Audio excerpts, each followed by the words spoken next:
नमस्कार, आज हमारे साथ हैं बहुत जानी-मानी फेमिनिस्ट सविता सिंह जी, जिनको देश दुनिया बहुत अदब से जानती है और आज हम उनके साथ कुछ सवालों पे बातचीत करेंगे। तो सविता जी आपका बहुत-बहुत शुक्रिया, नमस्कार। शुक्रिया आपका भी। आपसे कुछ सवाल है हमारे, कल की बातचीत आपकी देखी बहुत अच्छी लगी थी।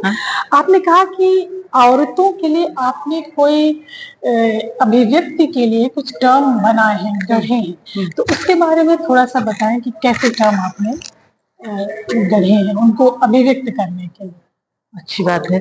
ये उस अपनी कविताओं के बारे में बात करते हुए मैंने ये बात कही थी क्योंकि एक फेमिनिस्ट अंडरस्टैंडिंग जो है, स्त्रीवादी सोच जो है, वो भाषा में ही घटित होती है जी, है ना। और अगर भाषा का जो व्याकरण है, उसका जो ग्रामर है, वो मैस्कुलिन हो, हाँ, तो उसमें आप अपने विचारों को कैसे रखें ताकि उसका एक्सप्रेशन फेमिनिन हो, फेमिनिस्ट हो। और ये एक बहुत बड़ा चैलेंज है जिसको फेमिनिस्टों ने भाषा पर सोचते हुए, ध्यान देते हुए उन्होंने ऐसा किया है। खास करके फ्रेंच फेमिनिस्टों ने इसमें बहुत काम किया है।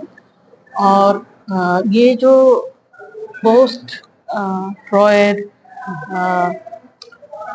Post Lacan and French feminist, ये जो रास्ता है, इससे होते हुए ये कॉन्शियसनेस, ये चेतना आई है कि दो बातें हैं कि स्त्री की स्वतंत्रता उसके एक्सप्रेशन में ही संभव है।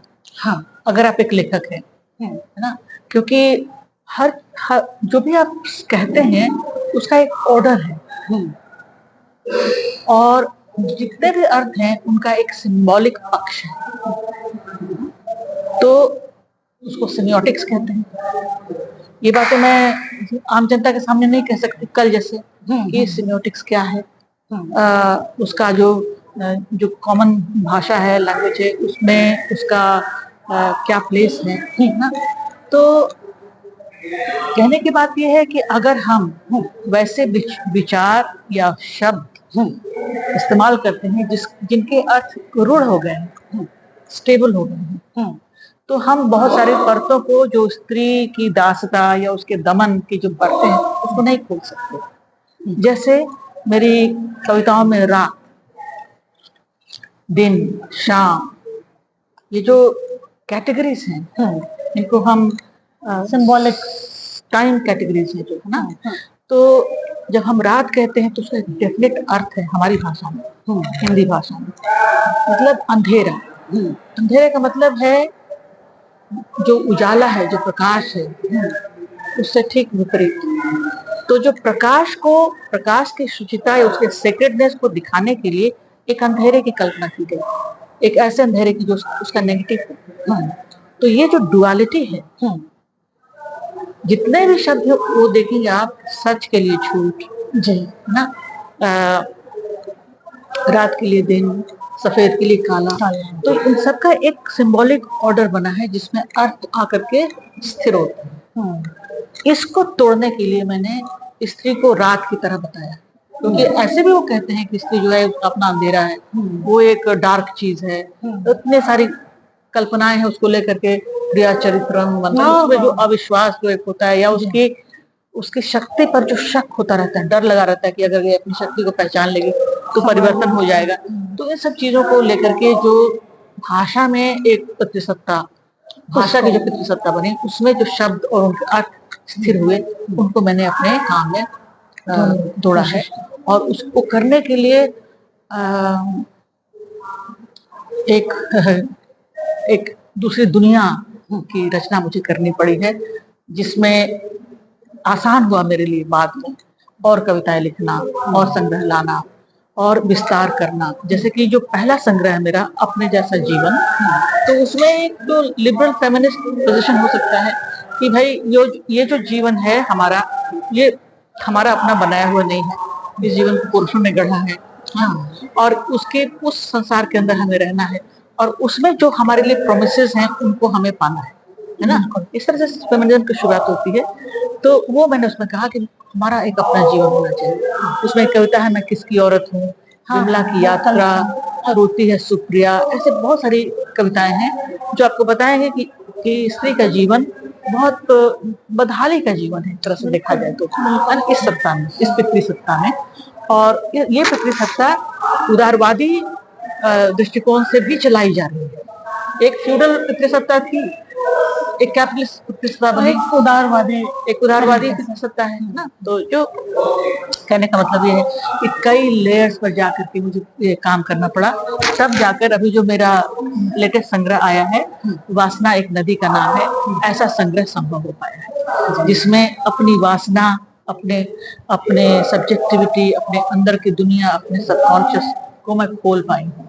मैं बता पाई हूँ कि देखो मैं एक स्त्री हूँ और अपने ढंग से मैं सुंदर हूँ, देखो मैं अपने ढंग से मनोरम हूँ। तुमने जितनी भी यातना गृह हमारे लिए बनाए, उसके बावजूद मैं जानती हूँ कि खुशी मैं पा सकती हूँ, प्रसन्न मैं रह सकती हूँ। मेरा अपना शरीर ही सोर्स है, मेरा अपना मन, मेरा सबकॉन्शियस सोर्स है बहुत बड़ी दुनिया का, जिसमें प्रवेश कर सकते हैं, जिसमें ये इस तरह का दुराव, इस तरह की बाइनरी नहीं होगी कि अंधेरा और उजाला एक दूसरे के विपरीत है, वो एक दूसरे में मर्ज करते हैं। इंटर रिलेशनशिप की बात मैंने की है, ये पुरुष और स्त्री में भी हो सकता है। स्त्री यौनिकता को समाज ताले में रखना चाहता है, चाहे वो कोई भी मजहब हो, लेकिन स्त्री यौनिकता को हमेशा समाज ताले में रखना चाहता है। क्या टिप्पणी करेंगे, क्या कहेंगे? ताले में तो रखना ही है, क्योंकि ये बात सही है कि स्त्री की जो यौनिकता है, उसकी सबसे बड़ी शक्ति ये है कि उसी यौनिकता से सब कुछ पैदा होता है संसार ना। उसका जो प्रकृति की जो योजना है संसार को चलाने की, उसके वो मुख्य पात्र है, और उसकी स्त्री की योनि से ये पूरा मनुष्य का संसार पैदा हुआ है। उसी तरह से जो फेमिनिन, बायोलॉजिकली फेमिनिन उपस्थिति है दूसरे जीवों की भी, तो वहां भी आप पाएंगे कि उनके जरिए ही प्रजनन होता है। तो ये तो बहुत बड़ी शक्ति है, और ये यौनिक शक्ति इसी को कंट्रोल करते हैं। इसको कंट्रोल करने के लिए बहुत समय से, जब से पितृसत्ता के को बनाने की बातचीत चली है, उत्तराधिकार किस तरह से उसको कब्जे में लाया जाए, क्योंकि अगर कोई जो संपत्ति आपने बनाई, उस संपत्ति को ट्रांसफर कैसे करें, उस संपत्ति कैसे पुरुषों के हाथ में बची रहे, इसके लिए वो पूरा सिस्टम बना, ट्रांसफर ऑफ प्रॉपर्टी है ना, उत्तराधिकार जिसको कहते हैं, उसको बनाया गया। मतलब आज तक स्त्रियां जो है वो उस तरह से उत्तराधिकारी नहीं है अपने पिता या अपने पतियों की संपत्ति की, आपसे। तो वो एक सिंबॉलिक बहुत एक ठोस किस्म का एक सत्य है, जो सिंबॉलिकली उनके तमाम यौनिक शक्ति को कंट्रोल करने की चेतना जागृत कर दी पुरुषों में। ये आप क्या वैध है, क्या अवैध है ना, क्या आप कर सकती हैं, क्या आप नहीं कर सकती हैं। अगर जो आपको नहीं करना अगर आप करती हैं तो उसके लिए सजा है ना, वो खुद ही तय करता है कि हम आपको सजा देंगे। तो ये कंट्रोल ही तो है, कैसे बच्चे पैदा होंगे, स्त्री लड़की पैदा होगी कि लड़का पैदा, ये भी उसका यौनिक तय कर रहा है। एग्जैक्टली, वही सारी चीजें। अच्छा, अभी आपने देखा कि लेटेस्ट सरकार ने मैरिटल रेप के बारे में सुप्रीम कोर्ट में अपना जवाब दाखिल किया कि इस पर कोई कानून नहीं ला सकता, ये समाज में बहुत ही बिखराव पैदा कर देगा, बहुत कुछ खतरे हैं इसके। तो क्या आप सोचती हैं कि मैरिटल रेप एक बड़ा मुद्दा तो है, लेकिन क्या इस पर कानून बनना जायज है या नहीं जायज है? जायज तो है ही, कानून नहीं बनाना ही नाजायज है, मैं तो कहूँ, अगर मेरी विचारधारा को आप माने। क्योंकि देखिए, विवाह, भारत में विवाह की जो का जो इतिहास है वो आप उठा करके देखें, ये वही देश है जहाँ पर बाल विवाह होता रहता है, आज भी होता है। ये वही समाज है जहाँ पर सती प्रथा का चलन था, है ना। ये सब मैरिज से रिलेटेड है, ये मत सोचिए कि मैरिज के बाहर है। जी, मैरिज से रिलेटेड सती प्रथा क्यों है? क्योंकि अगर उसका पति नहीं है, अगर उसका पति मर गया तो उसको जीने का अधिकार नहीं, मैरिज के बाहर आप नहीं जी सकते। अगर आप विधवा हो गई, मान लीजिए सती प्रथा खत्म भी हो जाती है, थैंक्स टू राजा राम मोहन रॉय, खत्म भी हो जाती है। 1929 में उन्होंने पिटिशन डाल के इसको रुकवाया था, 1829 है ना, 1829 में ये लॉ आया था। तो मैं क्या कहता, हाँ, तो अगर उनको जीने का भी अधिकार मिलता है विधवा की तरह से, तो आप देखिए कि उसका प्रतिफल क्या होता है। पूरा वृंदावन विधवाओं से भरा हुआ है। उनको परिवार में मान्यता नहीं, कोई उसका पुरुष नहीं है ना, पुरुष के बगैर वो भी घर वालों ने भी चाह के छोड़ दिया है वहाँ। जाके छोड़ दिया, बेटे छोड़ के आ जाते हैं, वो खुद भी प्रताड़ना सहती वो चली जाती है। ये सब विवाह से रिलेटेड चीजें, विवाह संस्था के बारे में ये सब कुछ है, ये सारी चीजें।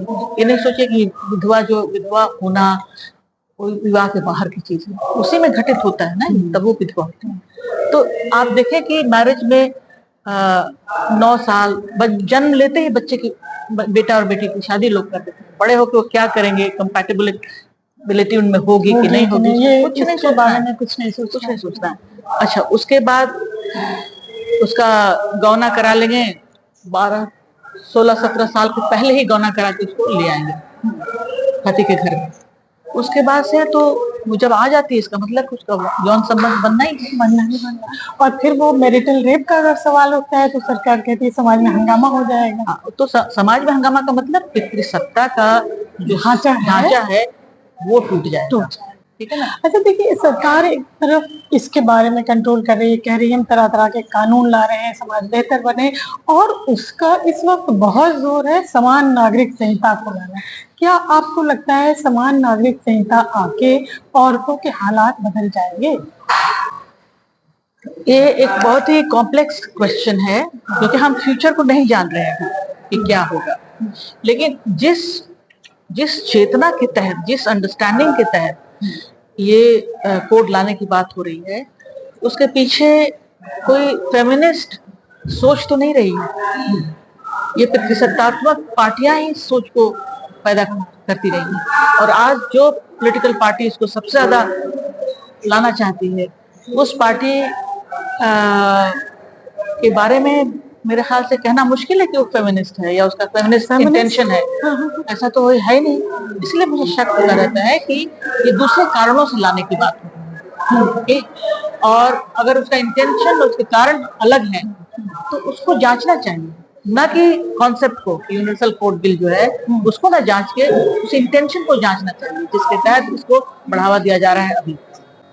अभी भी हिंदुस्तान के कुछ हिस्सों में फीमेल जेनिटल म्यूटिलेशन के मामले आ रहे हैं मुस्लिम कम्युनिटी में, तो इसके बारे में हमारा कहना है कि आपका क्या नजरिया है, क्या हो? क्योंकि हम फेमिनिज्म की बात करते हैं, महिलाएं सड़कों पे हैं, बहुत अपना आंदोलन कर रही हैं, लेकिन उसके बावजूद भी उनकी मर्जी के खिलाफ होता है। छोटी बच्ची को 5 से 7 साल की उम्र में उसकी योनि को दाग देना, छेद देना, काट देना, इस इरादे से कि उसमें एक बड़े होने पे यौन कामना ना पैदा हो, और सैयदना इसको पूरा कंट्रोल रखते हैं। तो इस को क्या आपने अपने फेमिनिज्म में कभी एड्रेस किया, या आप क्या कहना चाहते हैं? दुनिया भर में लोग इसकी भर्त्सना करते हैं। ये तो सीधा बायोलॉजिकल अटैक है ना, आपके शरीर पर, आपकी देह को छिन्न भिन्न करना, इस सोच के तहत कि इसके अंदर कोई कामेक्षा ना पैदा हो। यानी कि बच्चे पैदा हो लेकिन काम पैदा ना हो। ये कितनी बड़ी दुर्घटना है जो स्त्री के साथ पुरुष समाज करता है ना। इसको तो इंटरनेशनल लेवल पे उठाया गया है। हिंदुस्तान में भी पिटीशन अब फाइल हुई है, लेकिन हो रहा है सैयदना के साथ तो मौजूदा सरकार खड़ी है। तो ये उसी तरह से हो रहा है जैसे कि अभी भी रेप हो रहे हैं, उसी तरह से जैसे अभी भी परिवारों में वाइफ बीटिंग होती है, उसी तरह से जैसे उनको अधिकार नहीं दिया जाता है, संपत्ति का अधिकार या तमाम चीजें। तो ये पेट्रियार्कल स्ट्रक्चर, चाहे वो किसी धर्म से आए, किसी भी धार्मिक सोच के तहत पैदा हो, पेट्रियार्की इज पेट्रियार्की, और इसको हमें जरूर क्रिटिकली एनालाइज करना चाहिए, समाज में बताना चाहिए कि देखो इस तरह से चीज आई। इसका ऐतिहासिक जो उत्पादन होता है इस तरह के विचारों का, हिंसक विचारों का, स्त्री की देह के प्रति, उसके मन के प्रति, उसकी इच्छा के प्रति, उसका एक एनालिसिस सामने लाना चाहिए, ताकि देखो नॉलेज जो है, ज्ञान किसी भी चीज का तरह तरह से व्यक्त होता है। एक ज्ञान है जो ऐतिहासिक ढंग से चीजों को प्राप्त करते हैं और देखते हैं कि वो एक ऐसा समय था जब ये ऐसा हुआ, ये ऐसा समय है जब कितनी सारी चीजें बदल गई हैं, तो ये सब चीजें भी बदल जानी चाहिए। ऐसा क्यों है कि बहुत सारी जीवन की चीजें बदल जाती हैं और ऐसी चीजें रह जाती हैं। इसके ये सब एनालिसिस की जरूरत है इसके लिए, और उन लोगों के लिए जो इसको प्रैक्टिस करते हैं। क्योंकि आप, मेरा अपना ये भी मानना है कि डिस्कोर्स जो है वो चीजों को बहुत महत्वपूर्ण है। उसमें सत्य को आप घेरे में ला सकते हैं, उसके जरिए आप नए सत्य को पैदा कर सकते हैं। अब आप स्त्री के प्रति रुग्ण और हिंसक व्यवहार को जब आप लाते हैं अपने डिस्कोर्स में, अपने विमर्श में, तो आप उनको भी ले आते हैं जो इन चीजों को प्रैक्टिस करते हैं, और खूब ठीक से बातचीत होती है। उनको भी आप पहचान करवाते हैं कि ये कोई ऐसी प्रथा नहीं है जिसको आप चलाए जाएं, ये ऐसी प्रथा है जिसको आप बदल दें, और इससे समाज की बेहतरी। मजहब का टैग लगा लगा के चलाते रहते हैं। बात तो यह है कि जो मजहब है जिसके तहत ये सब होता है, उस मजहब में भी तो कितने परिवर्तन हुए हैं। बिल्कुल, इसको भी देखना है। तो कौन है उसको फॉलो कर रहा है वर्ड टू वर्ड। एग्जैक्टली।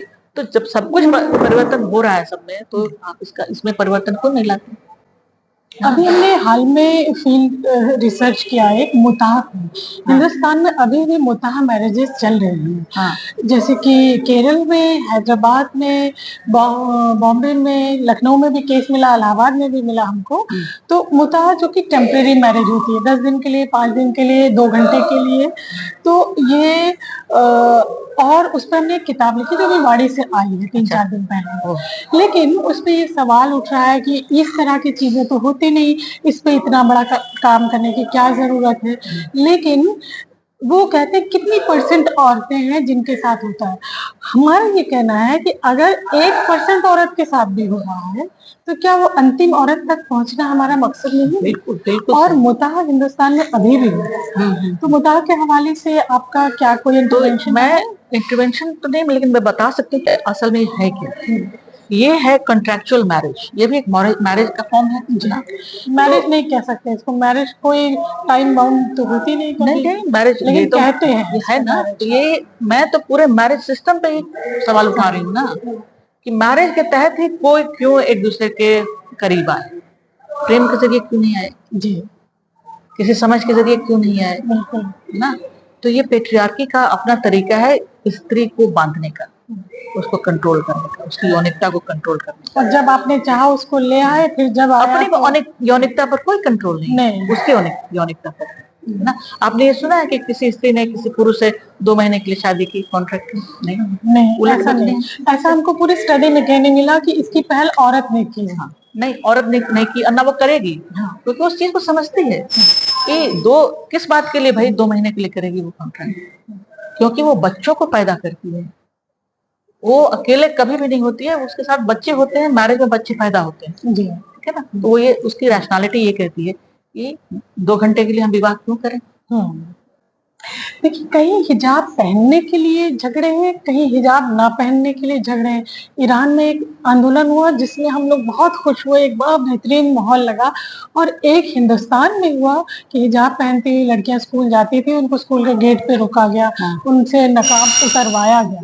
तो इसके हम खिलाफ थे कि ये भी नहीं होना चाहिए अति। तो इस पूरे जो एक डिस्कोर्स खड़ा हुआ ईरान से लेके हिंदुस्तान तक, उस पे आपका क्या नजरिया है? तो मेरा ये कहना है कि हमेशा से मैंने कहा कि उसका परिप्रेक्ष्य देखो, कहाँ पर वो किस अर्थ में इस्तेमाल हो रहा है, ठीक है। ये बहुत जरूरी है देखना। एकदम यूनिवर्सल ढंग से आप नहीं सोच सकते। तो जैसे फ्रांस है, वहाँ पे एक बहुत बड़ा आंदोलन चला इसके खिलाफ, और वहाँ पर जो वेस्टर्न वाइट विमेन हैं, उन्होंने कहा कि हिजाब में रखना स्त्रियों के लिए अच्छा नहीं है, और उनको ये स्वतंत्रता महसूस करने के लिए ये सब तमाम चीजों को हटाना पड़ेगा। और तो वो क्लैश था बिटवीन 2 काइंड्स ऑफ आइडियोलॉजीज। बहुत सारी औरतों ने भी कहा कि नहीं, हम ये रखना चाहते हैं, इसमें हमारी फ्रीडम, मेरी उसको रिस्पेक्ट कीजिए, ठीक है, हमारी फ्रीडम इसी में। तो आप उसको जांचिए किस तरह से है। अगर वो स्त्री कह रही है जो खुद ही पहन रही है, मान लीजिए हम इसको कहते हैं कि वो इंडोक्ट्रिनेशन है, लेकिन इंडोक्ट्रिनेशन ही नहीं है, उस समाज में एक तरह का वेस्टर्न डोमिनेंस के अंदर आप आ जाते हैं, एक नए कल्चर का डोमिनेंस बन जाता है। और यही ठीक है, ये भी एक उसके साथ तो जुड़ा वो भी एक प्रॉब्लम है ना, क्योंकि वो उस कल्चर से ओप्रेस महसूस करती है ज्यादा, न कि हिजाब से। हिजाब से उसको ज्यादा सुरक्षा है, उसकी अपनी कम्युनिटी का सपोर्ट है, तो वहां पे वो दूसरी तरह से चीजें सामने आ जाती हैं। लेकिन हिंदुस्तान जैसे देश में हमारे यहाँ तो एक ही तरह का कल्चर है। हम ये नहीं कह सकते कि हिंदू स्त्रियां कम ऑप्रेस्ड हैं और मुस्लिम स्त्रियां ज्यादा ऑप्रेस्ड हैं, ऐसा हमको नहीं सब कहना है। oppressed हैं। सब ऑप्रेस्ड है। हमारा एक साउथ एशियन पेट्रियार्की है, उसका वैल्यू सिस्टम बहुत मिलता जुलता सा है। तो यहाँ पर अगर मुस्लिम औरतें कहती हैं कि मैं बिना हिजाब के रहना चाहती हूँ, मैं तमाम कॉन्स्टिट्यूशन के दिए हुए जो स्वतंत्रताएं हैं, जो लिबर्टीज हैं, हमारी जो समानता का प्रॉमिस है, उसे अपनाना चाहते हैं, तो हमें इस पर ध्यान देना चाहिए। क्योंकि यहाँ पे सचमुच संभव है, ये आपका ये हक है। इस देश में आपको ये हक मिला हुआ है, आप एक समानता का जीवन जीने का सपना देख सकते हैं। और लेकिन आपको इसमें भी कुछ आपको अपने औरतें ही पहन रही थी, उनको रोका गया, स्कूल के गेट पे रोका गया कि अब आप इस सेशन में नकाब पहन के अंदर नहीं जाएंगे। तो ये भी एक तरह से गलत बात ये गलत बात है। वो इसलिए हो रहा है क्योंकि एक राजनीति बनी हुई है, बन गई है ना। लेकिन मैं तो कह रही हूँ कि एक फेमिनिस्ट की तरह ना मैं ये रिएक्ट करना चाहती हूँ कि अगर कोई स्त्री कह रही है कि बिना हिजाब के मैं बेहतर महसूस करती हूँ, मैं इस समाज में जो हमारे लिए अवसर है उसको बेहतर ढंग से मैं जी सकती हूँ। ज्यादातर पढ़े लिखे मुस्लिम औरतों को मैंने देखा है वो हिजाब नहीं पहनती, खास करके जो प्रोफेसर्स हैं, राइटर्स हैं, जो रिबेलियस हैं, वो खुले ढंग से थोड़ा जीना चाहती हैं। या कुछ पहनती हैं तो उनको भी रिस्पेक्ट मिलना चाहिए कि आप पहन रही हैं तो या पहनिए। अगर वो आपकी कह रही choice हैं, है। उनके पास ये लॉजिक है, कह रही हैं कि मैं इसी में ज्यादा सुरक्षित हूँ, तो छोड़ दीजिए। छोड़ दीजिए, उनको भी पीछा लेकिन ना मैं तभी कहूंगी कि ये जो ढकना है अपने चेहरे को, उसके इतिहास में जरूर जाइए। हाँ, आप खुद उसको जांचिए कि आपको क्यों पर्दे में डाला गया। और कौन सा ऐसा डर आपको दिखाया गया कि कुछ औरतें सडनली चली गई पर्दे में, तो ये भी तो कहीं फितरसता का है। जरूर। तो मेरा हमेशा ये कहना है, कोई कैटेगोरिकल लॉ आप उस तरह से लागू नहीं कर सकते हैं एक समाज में जहाँ इतनी ज्यादा डाइवर्सिटी है। ठीक है, एक ही कम्युनिटी में 50 तरह की डाइवर्सिटी है। मुस्लिम जो कम्युनिटी है हमारे उसमें देश भी में, बहुत डाइवर्सिटी है, उसमें कई तरह के सेक्ट्स हैं, ये है वो है। तो आप एक कैटेगरी जो होमोजेनाइजेशन जिसको कहते हैं, एकीकरण करना, ये तो सबसे आसान काम है उन लोगों के लिए जो पावर पाना चाहते हैं, एक्सरसाइज करना चाहते हैं। जो लोग डिफरेंस को रिस्पेक्ट करते हैं, आप पाएंगे क्योंकि लॉज में तमाम तरह के क्लॉजेज होंगे, सब क्लॉजेज होंगे, है ना, ताकि सभी लोग अगर वो एक तरह के बनना चाहते हैं तो उनको छूट होनी चाहिए को बने। अगर वो नहीं बनना चाहते हैं तो उनको फोर्स नहीं मत कीजिए, उनको और ऑप्शंस दीजिए। एक चीज मैंने मैम देखा कि जो मेन स्ट्रीम फेमिनिज्म है हिंदुस्तान का, जो 70 के दशक से अब तक जो चल रहा है, उसने मुसलमान औरत के मुद्दों को हमेशा हाशिए पे रखा और हाशिए पे रही मुसलमान औरतें। उस मेन स्ट्रीम फेमिनिज्म ने नहीं उठाया उनका सवाल। ऐसा क्यों हुआ? बहुत पढ़ी लिखी औरतें थी, कमला वकील जैसी औरत थी इस मूवमेंट का हिस्सा। तो ऐसा क्यों हुआ कि ये तो आप सही कह रही हैं कि खुद ही जो दूसरे जब जो बड़ी कम्युनिटी है जैसे हिंदू कम्युनिटी है, तो उन औरतों का ही ऑपरेशन इतना जबरदस्त है, खुद अपने एक्सपीरियंस में, जो उनके एक्सपीरियंस में दमन है, उससे वो इस कदर लड़ने में लगी रही है कि वो उसमें उलझ गई, मैं तो कहूँ। लेकिन मुझे तो कई बार कहा जा रहा है कि मैं एकेडमिक फेमिनिस्ट हूँ, मैं उस तरह से मूवमेंट में नहीं हूँ। मैं लिखने में लगी रहती हूँ, ठीक है ना, वो लिखना भी एक तरह का मूवमेंट ही है, बिल्कुल इसका पार्ट है। हाँ, तो थोड़ा रिफ्लेक्टिव होने की जरूरत थी मूवमेंट को। तो कहीं ये गलती मानती हैं आप? मैं ये मानती हूँ कि ये जो डिस्कोर्स था, जो मुस्लिम औरतों का अपना डिस्कोर्स था, ऐसा नहीं कि नहीं था, उस डिस्कोर्स में जाना चाहिए था, उस डिस्कोर्स को अपनाना चाहिए था। हाँ, ये नहीं कि आप कॉज उठा रहे हैं सिर्फ, आपका अपना कॉज है, ठीक है, बट लेकिन जो डिस्कोर्स था उसको शामिल करना देखिए चाहिए। शाहबानो का सवाल आया, 4 औरतें चली गई राजीव गांधी के पास, उन्होंने सवाल उठा दिया भाई मुसलमान औरत कहाँ है, कुछ थोड़ा पॉकेट में काम हो गया, लेकिन जैसे इतनी औरतें दिखती थी उसमें मुसलमान और औरत उनके जितनी तादाद है उससे वो बहुत ही कम थी, बहुत कम औरतें रही हमेशा। तो कहीं हमको तो हमेशा ये लगा कि फेमिनिस्ट मूवमेंट ने मुसलमान औरतों को साइडलाइन किया और हमेशा उनसे पूछा बताओ ये तुम्हारी प्रॉब्लम है तो तुम्हारे यहाँ कैसा होता है, तो क्यों नहीं उन्होंने ये जानने की कोशिश की, नहीं जानने की कोशिश की। और ये उसकी उसमें कमी है। धर्म बहुत था, हमें तो लग रहा है बहुत अपर कास्ट हैंड में था वो मूवमेंट। अपर कास्ट में तो था ही, ये दुनिया में ऐसे ही हुआ है, जो बहुत एक सामाजिक सशक्तिकरण सबका जब हुआ तो उसमें औरत का सशक्तिकरण भी थोड़ा बहुत हुआ, ठीक है, उसकी वजह से, उस चेतना की वजह से वो एक मूवमेंट ले आ सके। लेकिन जो दमित स्त्री है जिसको कि फुर्सत ही नहीं है कि कोई मूवमेंट में जाए, फुर्सत ही नहीं है कि वो इस पर सोचे, उसकी उसकी दिनचर्या ऐसी है जिसमें वो सुबह से लेकर रात तक सोने जाने तक इस तरह से मुब्तला रहती है अपने काम में, अपने परिवार में, बच्चों को बचाने में, पढ़ाने में, लिखाने में, जो भी करते हैं, कि वो ऐसा सोच नहीं पाए। तो इसीलिए जो ये सब आरोप लगाते हैं कि मिडिल क्लास औरतों का सब खुराफात है वगैरह वगैरह, पुरुष कहते हैं, उनको ये समझना चाहिए कि खुराफात वगैरह कुछ नहीं है। जब खुराफात उनको तो नहीं है, जब उनको सोचने का समय मिला है और जब वो सोचने बैठी हैं तो उन्होंने अपनी स्थिति देखी है। लेकिन जब उसमें दलित औरतों ने जब अपना सवाल खुद समझा या मुसलमान औरतों ने जब अपना सवाल खुद समझा और वो खुद उठाने लगे तब उनके मुद्दे हल हुए। जैसे कि आप समझ सकते हैं 3 तलाक का सवाल मुसलमान औरतें एकजुट हुई तब उठा, ना ही कम्युनिस्ट मूवमेंट ने उसको एड्रेस किया, ना ही हमारे विमेंस मूवमेंट ने उसको एड्रेस किया। कम्युनिस्ट मूवमेंट हमेशा उनको प्रोटेक्ट करने में लगा रहा, पर अगर आधी आबादी जो है मुसलमानों की वो औरत है, वो बार बार कह रही है भाई ये भी हमको ऑप्रेस कर रहे हैं, तलाक दे के बाहर निकाल रहे हैं, तो उस सवाल को कहीं कम्युनिस्ट मूवमेंट ने भी नजरअंदाज किया है। देखो क्या है कि जो मॉडल था ना पहले सोच का, एक समय में एक हेजेमोनिक मॉडल बनता है सोच का, और जिससे ज्यादातर लोग सहमत होते हैं, इसीलिए उसको हेजेमोनिक भी कहते हैं। तो उसमें ये था कि समानता जो है, इक्वालिटी, जब समानता को हम ले आएंगे तो सभी लोगों के जीवन में फर्क पड़ जाएगा, ठीक है। एक यूनिवर्सल कॉन्सेप्ट था फ्रीडम्स, मान लीजिए 5, 10, 12 तरह के फ्रीडम्स हैं, अगर वो आ जाते हैं तो सबको उससे फायदा मिले, ये सोच थी। जबकि सोच जो अभी है कि equality achieve through not unification और universal principles but by considering differences. अभी जो हमारा डिस्कोर्स है, फेमिनिस्ट डिस्कोर्स, वो इक्वालिटी वर्सेस डिफरेंस के मिलने से हुआ है। तो जब रिकग्निशन होगा, पॉलिटिकल रिकग्निशन, कि जो लोग डिफरेंट हैं उनको हम एक ही प्रिंसिपल के अंदर फायदा नहीं पहुंचा सकते, तब जाके इनका इंक्लूजन होगा। तो जो पॉलिटिक्स ऑफ इक्वालिटी थी वो अपने प्रिंसिपल्स की वजह से एक्सक्लूजनरी रही है, और जो पॉलिटिक्स ऑफ डिफरेंस अभी आई है वो इंक्लूजनरी है। कैसे लोगों को आप शामिल करेंगे, उसके मैकेनिज्म डेवलप हुआ है ना। तो उसके लिए जो डेमोक्रेसी का मॉडल है हमारे पास, वो जो डेमोक्रेसी है वो पुराना जो लिबरल डेमोक्रेसी रही है, वो डेमोक्रेसी नहीं हो सकती इस प्रिंसिपल को जब हम लागू करेंगे।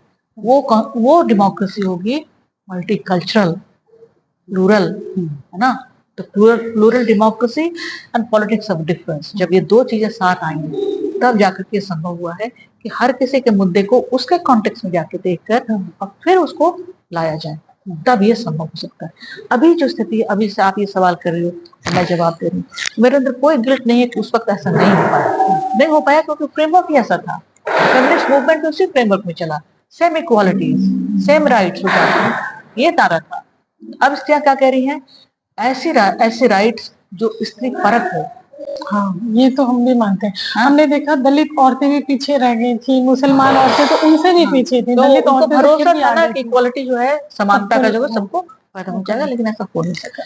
एक सवाल और मेरा आखिरी, शायद अभी चलना होगा नीचे, कि मर्दानगी हर शोबे में इस कदर है कि वो बहुत नुकसान पहुंचाती है, ऑफिस हो, घर हो, सड़क को मर्दानगी ने बड़ा नुकसान पहुंचाया है, शायद पुरुषों को भी और औरतों को। इसको कैसे एड्रेस किया जाए, मुझे आज तक समझ नहीं आया। मैस्कुलिनिटी का पूरा डिस्कोर्स है अभी, है ना। तो जो जिस मैस्कुलिनिटी के बारे में आप बात कर रहे हैं, ये इसको हेजिमोनिक टॉक्सिक मैस्कुलिनिटी कहते हैं। इसको बहुत सारे पुरुष भी नहीं चाहते। क्यों? क्योंकि जो जेंडर मूवमेंट शुरू हुआ ना, उसमें दूसरे जेंडर्स के लोग आ गए, LGBTQ, गे, लेस्बियन, ट्रांसजेंडर, उस सब ने उस हेजिमोनिक मैस्कुलिनिटी के कॉन्सेप्ट को चैलेंज किया। हाँ, स्त्रियों ने ही नहीं, इन्होंने भी किया। अब स्थिति ये है कि नॉन हेजिमोनिक जेंडर यानी कि LGBTQ+ का जो पूरा आया है सिस्टम, उसमें पुरुषों को पहली बार ऐसा लगा है, और ये लग रहा है कि उनकी सत्ता नहीं चल पाई, क्योंकि वो नुकसान दे रही है। सिर्फ स्त्रियों को, जब तक वो स्त्रियों को क्षति पहुंचाते रहे, तब तक वो उनमें गिल्ट भी नहीं थी, एक तरह से गिल्ट नहीं था। लेकिन जब उनके अपने ही सेक्सुअल जेंडर ग्रुप से इस तरह की बातें आने लगी, तब उनको हुआ है कि क्यों बहुत सारे पुरुष गे हैं और वो छुपाते हैं अपनी आइडेंटिटी को समाज की वजह से। हेजिमोनिक मेल के साथ नहीं रहना चाहते।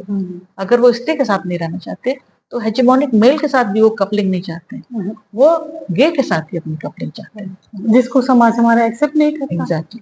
तो ये जो डिस्कोर्स है मैस्कुलिनिटी वालों, कहीं ज्यादा कॉम्प्लेक्स है बहुत, है ना, और उनके डिफरेंसेस मल्टीपल हैं। अगर हमारे यहाँ स्त्रियों के यहाँ कम्युनिटी, कास्ट वगैरह, रिलीजन को लेकर के डिफरेंसेस हैं, कैटेगोरिकल डिफरेंसेस, जिनको हम सामान्य रूप से 7-8 ग्रुप्स में देख सकते हैं, ठीक है ना। एथनिसिटी भी क्रिएट कर देता है इस तरह का डिफरेंस। लेकिन अगर आप मैस्कुलिनिटी में जाते हैं, जिसमें बहुत ही जिसको बहुत समय से साधा गया है ऑपरेशन के जरिए, स्त्रियों के साथ साथ पुरुषों पर भी बहुत ऑपरेशन हुआ है। क्लास के बारे में मार्क्स ने लिखा है ना। और जो जेंडर है, जेंडर वाली प्रॉब्लम है, उसमें तो पुरुषों ने खुद लिखना शुरू किया। बहुत बड़ा डिस्कोर्स है ये। तो मैं तो यही कहूंगी कि अभी जितने सवाल हैं, वो सारे सवाल जिस फॉर्म में पितृसत्ता काम करती रही है, उसको वो करने नहीं देंगे। परिवर्तन निश्चित रूप से आना ही है ना। तो मैं यही उम्मीद करती हूँ कि हम एक बदले हुए समय को देखने जा रहे हैं। बिल्कुल समय बदल रहा है। जैसे मैंने हमेशा कहा, हमेशा एनालाइज करो, कोई कॉन्सेप्ट कैसे चेंज हुआ, कोई विचारधारा कैसे बदल गई, इसको देखना है, हिस्टोरिकली एनालाइज करना है। उससे वो हिस्टोरिकल ज्ञान जो है वो बहुत हद तक विश्वसनीय होता है, क्योंकि फैक्ट्स भी होते हैं उसमें, है ना।